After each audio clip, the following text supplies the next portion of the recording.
A once secret air base in the Nevada desert is marking an unofficial anniversary today. Area 51 was one of the most secretive places on the planet, but that anonymity vanished forever because of what happened 25 years ago.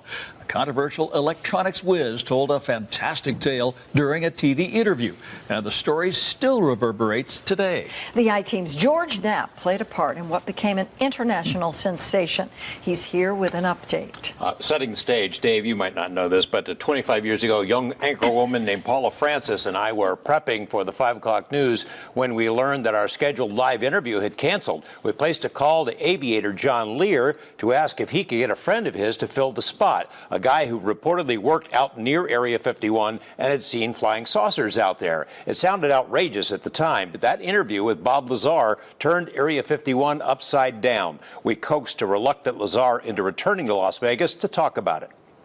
I don't know. Sometimes I really do regret it, and I almost feel like apologizing to him, saying that, you know, I'm sorry I let things out. Can I have my job back? 25 years after he was forever transformed into Bob the UFO guy, Bob Lazar says he regrets ever talking about flying saucers or a secret base in the Nevada desert or any of the things that made his name known all over the world. If there isn't a day I don't get emails, and, you know, I try and get this across to him. Look, I don't even want to talk about it anymore. You know, well, I don't believe the story. Great, pass it around.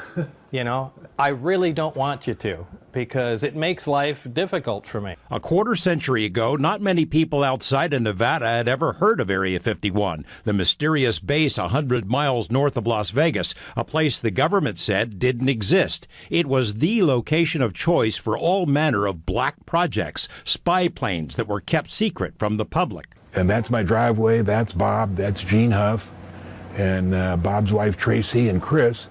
And we're just waiting there for 5 o'clock to roll around. Former CIA pilot John Lear remembers the day that Area 51 became a household name.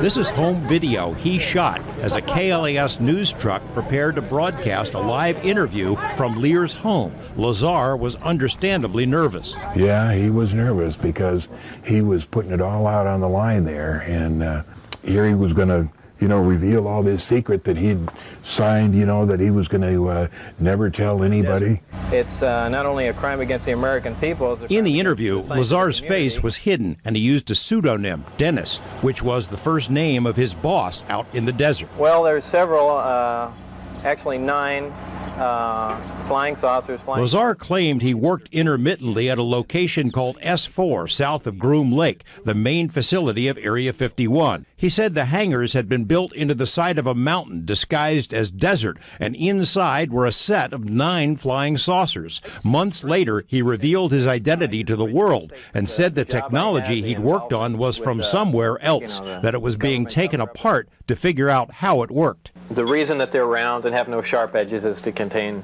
the high voltage. When you get yourself in position, the information exploded like a bomb, and in the quarter century since then, the world has beaten a path to Area 51's door. Every major news organization in the world has written stories. The base has inspired documentaries and TV dramas.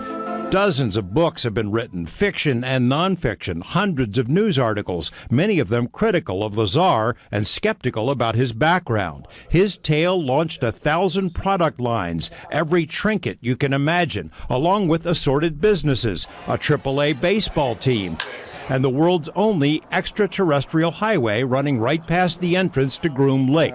President Obama recently made a point of publicly acknowledging Area 51. What's really going on at Area 51? And former President Bill Clinton told Jimmy Kimmel he'd looked into those stories about space aliens. So first I had people go look at the records on Area 51 to make sure there was no alien down there. Even the Kardashians have made a trek out into the desert. That's a security guard.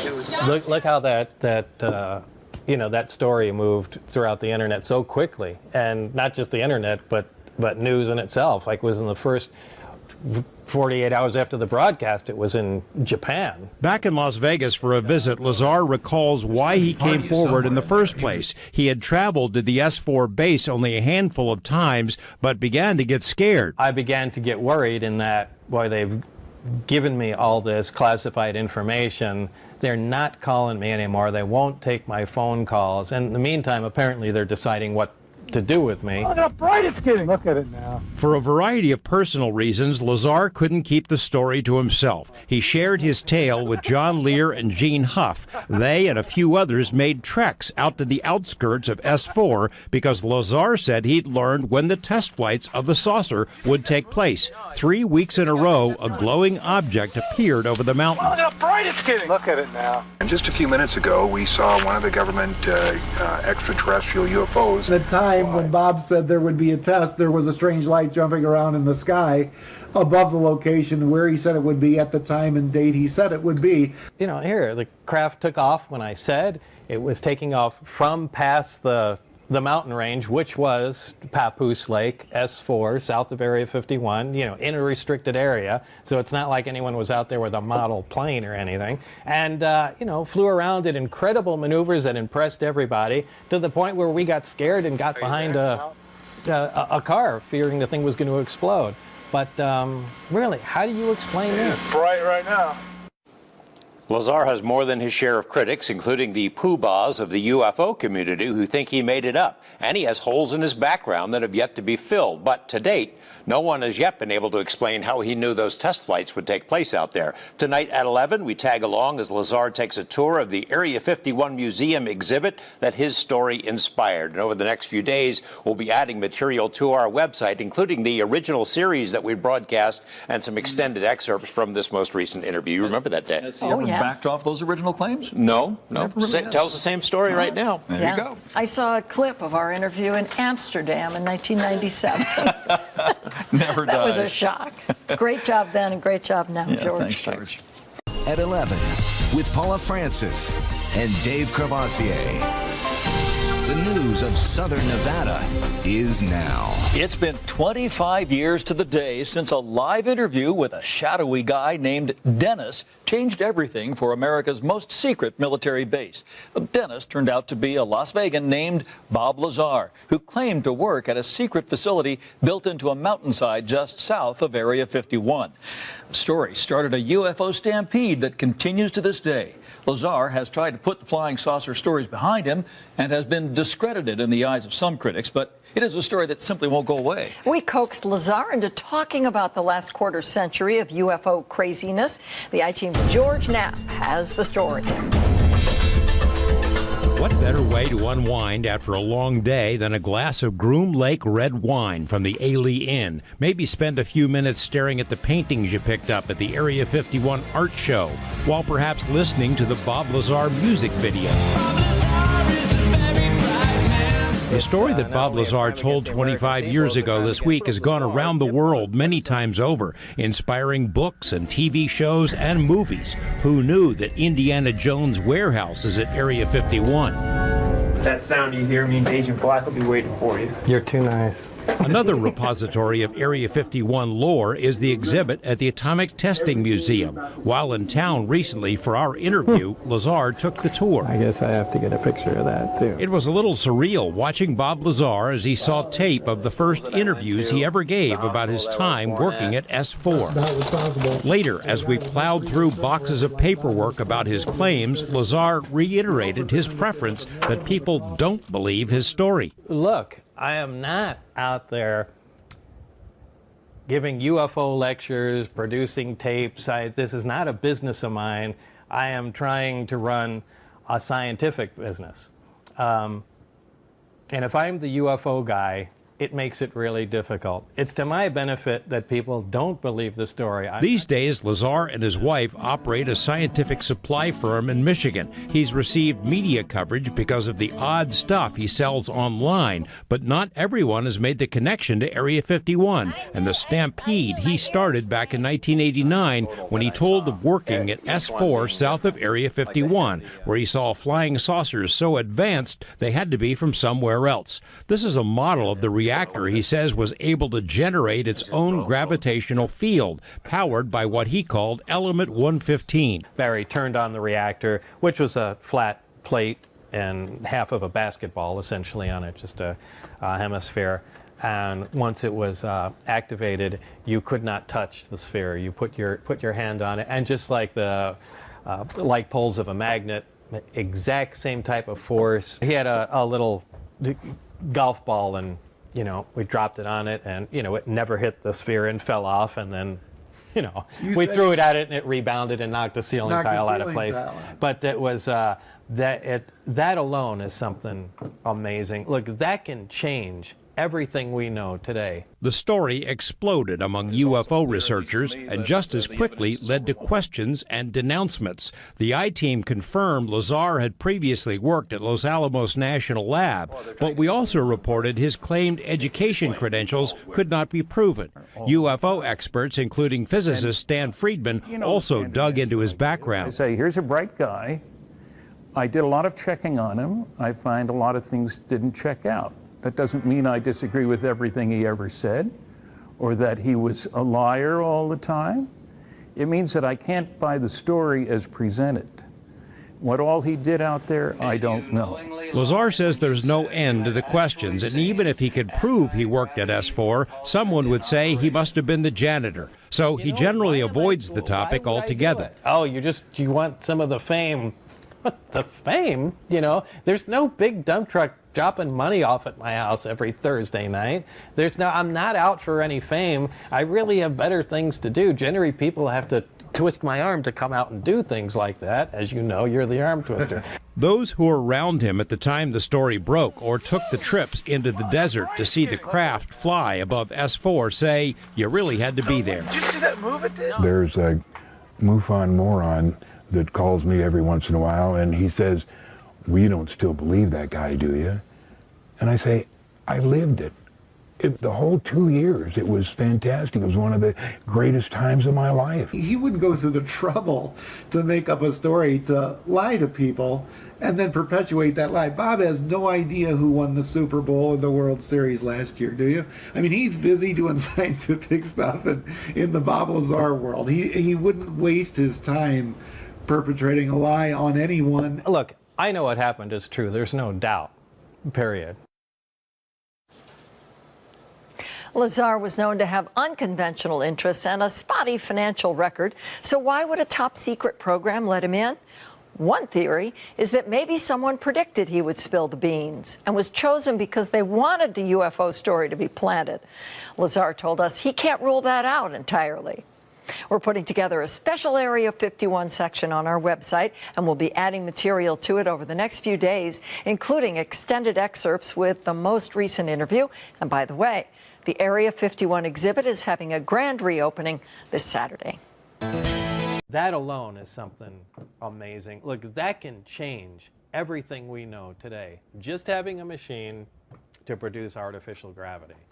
Because look at what that does. We know gravity, space, and time are all tied together. There are your shields, like on Star Trek, that deflect micrometeorites. There is your protection from radiation without heavy shielding. There is something that, with an intense enough focused field, you can actually bend space. And there is something that can actually alter the flow of time. I mean, that's the missing piece of pie. Didn't they actually freeze a candle? A flame for yeah, you? now that's when it was connected to the gravity amplifiers where they could focus it, and They froze a candle? Yeah, they had a candle lit to set it up for you. Again, there's a large, in the craft itself, there are 3 long pipes. I'd say, well, I don't know about, what's that, 3-4 feet in diameter, maybe 5 feet long. Anyway, they dangle, the 3 of them, at the bottom of the craft. These produce gravitational waves, and they can focus them to a point or spread them apart. Those are what you call the wave guides? Yeah, Okay. yeah. They're part of the power source control mechanism and the wave, well, the wave guide is what I actually call the interlink between them, but that's the gravitational engine. They had one of those devices out along with the subsystem that connects it. So they can produce the power from the reactor, it runs the gravity amplifier, and they can focus and change the gravity beam that comes out of it. They took, speaking of Barry, took a candle, put it close to the mouth of it, lit it, a normal flickering candle flame, and then activated the reactor. The gravity wave came out as expected, and the candle flame remained luminous and stopped moving. And Which I mean, defies physics. yeah, because The look, if it's going to photons- freeze it, the photons should stop being emitted. If it's going to, change the characteristics. Look, how can the combustion continue to take place without the convection inside the flame? Because actually, the reason a flame is elongated is not really because of heat, it's because of gravity. Because gravity pulls down and, convection moves flames upward. It's why in a zero gravity environment, flame is a ball. Obviously, there's nothing to pull things around. But anyway, if you negate the gravity around it, why is it still pointy? How can it still be making light? And why doesn't it move? Well, I mean, from what Barry said, it's not just gravity, but it's also time locked. You've distorted froze the a frame of time. Yeah, they essentially froze a piece of time there. And what do you say? I mean, it's empirical evidence. You're looking at it. It's not. It's not a. Could see it. It doesn't make sense that you could see it. And look, the stuff I saw there was the most unbelievable, literally, because it defied what we knew as physics. And at least I thought it did. And maybe what we knew was a little incorrect and just needed viewing from a different angle. They finally did synthesize element 115 that had the properties that I stated. But it wasn't stable. Yeah, it wasn't stable. Now, each element has isotopes. For instance, let's talk about hydrogen. We're all familiar with hydrogen. Hydrogen has 3 isotopes. They're all hydrogen. There's hydrogen, protium, be the technical name, deuterium, and tritium. Well, tritium is a radioactive hydrogen. Deuterium is another stable isotope of hydrogen, and regular protium, ordinary hydrogen, is the hydrogen we all know.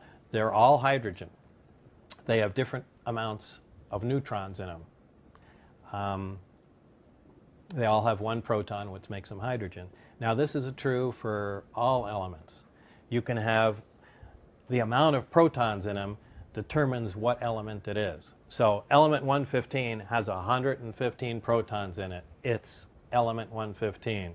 Now, depending on the number of neutrons it has, it will still be element 115, but it can be any number of isotopes of it. 115 undoubtedly has, many isotopes of it. We've synthesized 115. We made 1 isotope. We have a radioactive one. Now they just need to continue on working with it. I mean, they made just a few atoms, but we'll see what other isotopes they come up with. One of them or more is going to be stable, and it will have the exact properties that I said. Or could we make it? Or does it have to be natural? As you speculated about that Well, before. it's natural. It'd be difficult to find it.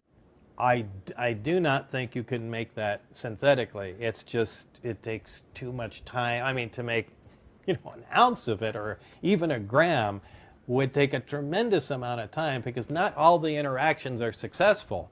I mean, you can bang particles together all day long and one may get stuck and then you've got an atom, and how do you contain, this single atom? So how do we get 500 pounds of it? Where'd that come from? Well, it had to either be synthesized by the extraterrestrials that bought it in the first place, or, maybe there was a location where they came from where, look, this was a naturally occurring material. We know that all the material in the universe, essentially all the atoms of all elements, came from hydrogen.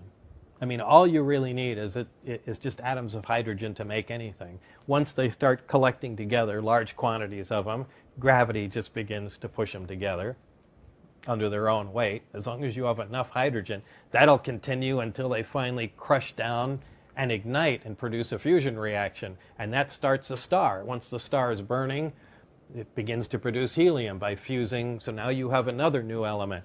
Well, this continues on until the star burns out, begins to collapse. And when large enough stars finally do, they crush down, produce supernovas, and then produce a whole host of every element on the periodic chart, far beyond what the numbers we're used to, beyond 115.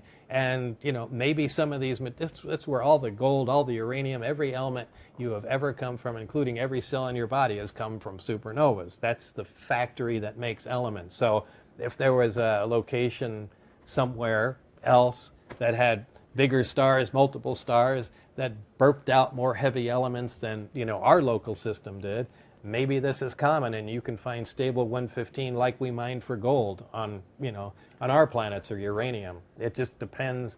If they were lucky enough to have exotic materials like that, I find that easier to believe than somebody built a machine to manufacture such a difficult material. So it's sort of like a Rorschach test. Aha, they made 115. He was right. It really does exist. Somebody who doesn't want to believe it says 115 doesn't behave anything like Bob Lazar said. It's sitting around in a pile of 500 pounds or something, right?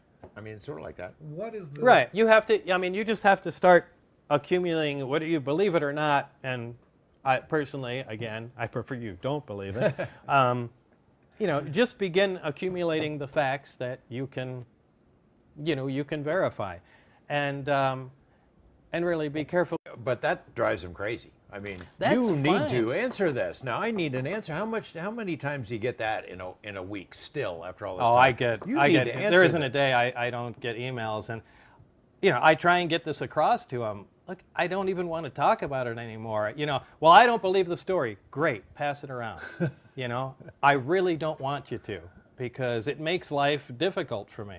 I'm trying to do serious research. I've got contract with governments and other companies for R&D work, and aside from other scientific interests, and I want this divorced. Look, if I went and did everything I can to prove my story and reached a tipping point for where people like Stanton Friedman and people along those lines said, you know what, this is beginning to look factual. Do you know how that would annihilate me? That would destroy my business. It would make it impossible for me to operate. And, I'd have a continuous flow of questions, annoying people, I'm sure offers to do things that I am not the least bit interested in. Which is how it was for years. Yeah. It was for years, yeah. right? Look, I could have jumped on all that stuff. I could have, at Area 51 sports drinks, and I could have been giving, look how many lectures. At one point I had, what's that talk show host that, what's the guy's name? Which one? Geraldo, Suspenders. Montel. Old guy, suspenders. Larry King. Larry King. Yeah, I had an open invitation at one time for that show to come on. As the, Geraldo, everybody. I turned down everything. Montel Williams. I blew off movie scripts. I blew off all kinds of stuff because they couldn't stick to facts. Is there a part of you, though, that there's got to be part of you somewhere in there, even though it would be counterproductive? There's got to be part of you that wishes, God damn it, I know what happened. It's true. No, look, I know what happened is true. There's no doubt, period. There's no delusion. And there are some things I can say that will bolster the case, and I'm not going to. It's going to stay that way. I do regret, at this point, bringing anything forward. Look, at the time, I'm in my early 20s. I went, you know what? This is a crime against the American people. This is just BS, and everybody deserves to know what's going on. And 25 years goes by, you get a little older, and your priorities change. And, what they told me is, this is a security matter, and really, what's the public going to do without this? You know how reactionary they are? There's a bunch of different reasons this is being kept quiet. Nothing that they bother telling me, but the bottom line is they're right. The bulk of the people are complete morons. And I'm sorry, maybe they are right. And this really should just be information that's handled out on a need-to-know basis to some people where it would benefit.